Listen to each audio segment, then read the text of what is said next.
There are 12 levels of ascension that man was designed to go through. And therefore, ultimately, that relates to the 9 firestones that were there for Lucifer. Represented Lucifer walked in the garden of God, and the firestones were in the garden of God. And those 9 firestones represented the 9 stones that were on Lucifer's body, to reflect that the glory of our sonship, so we could come into that reality. But there were always going to be 12 stones, because there is 12 stones on the high priest's breastplate and 12 foundational stones to the New Jerusalem. Therefore, there are 3 more firestones that need to come out of us, that are to do with our sonship, completing the government of God. Because 9 is complete number, and God is completely complete in 3 by 3 by 3. And the number 9 always is complete. So whenever you multiply 9, you always get 9. Like if you think of 2 9s are 18, 1 and 8 is 9, 3 9s are 27, 2 and 7 are 9, 4 9s are 36, 3 and 6 is 9, always complete. But the government of God is 12.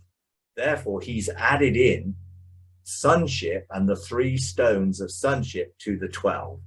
And therefore, there's the levels of ascension which will go beyond the restoration of just the earth and creation. So there's more to come.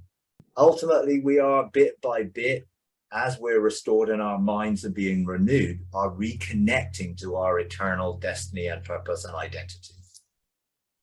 And that does require the eternal element of that for it to be complete.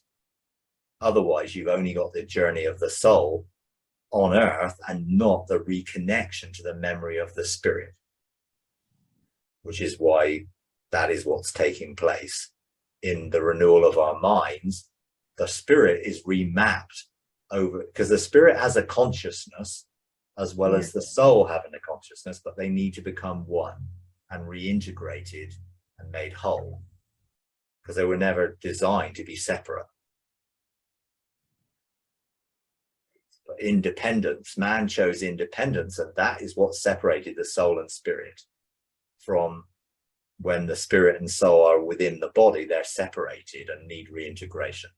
But we need to be reintegrated back to God first, so that the reintegration of our spirit, soul, and body can take place within our relationship with Father, Son, and Spirit. But that's why reintegration will bring about a restoration of that.